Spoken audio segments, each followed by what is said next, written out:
This book proposes that without a philosophy of photography, there's no essential possibility of revolution.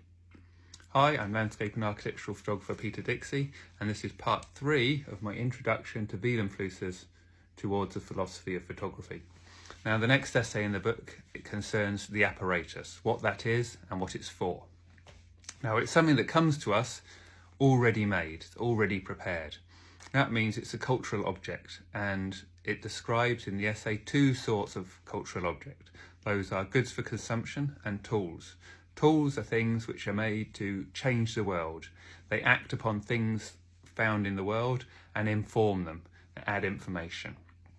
Now, simple tools simply act as an extension of the body. For example, if there's a fruit that's too high in the tree to obtain by reaching with your arm, you can extend your arm with a stick, knock it down and obtain the fruit that way.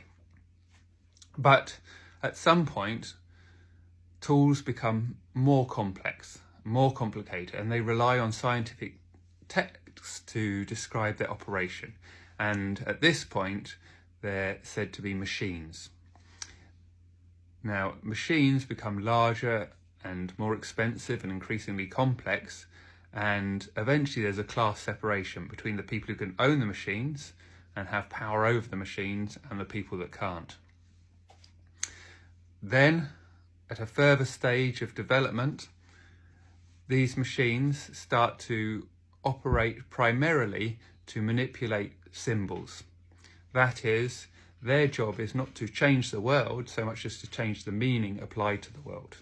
And this is essentially what Vilem Flusser says is the apparatus, the camera being one example of that. So what does this mean? So a machine or a simple tool operates to change the world. The apparatus operates to change the meaning of the world. How does it do this? So the idea is that it does this by running a program, and the program is internal to the machine. The operator on the outside doesn't need to understand the program to operate the apparatus. They know that there are certain sort of inputs that it needs and certain sort of outputs that it creates. So for a camera, the input is a scene in the world, the light that it gathers through the lens, and the output will be the realization of a photograph. So this program could be many different things. It can serve the photography industry, it serves rules of optics and chemistry. It's very complex, and there are programs and meta-programs and meta-programs and many layers of programming built in.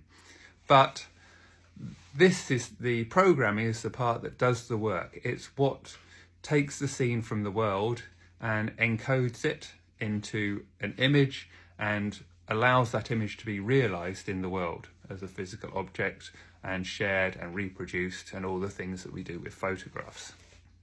So this encoding, this is determined by the programming of the apparatus. This is internal to the machine, and this is what constitutes the work of the apparatus. So the photographer is liberated from that work. They don't have to concern themselves with it. They merely look at the outside of the camera, the apparatus, and operate it from outside without knowledge or concern for the programming. So they're liberated from work. Their role is to play. So we have a tension between the programmed work of the camera and the play of the photographer. And this becomes an important theme later on in the overall argument of the book.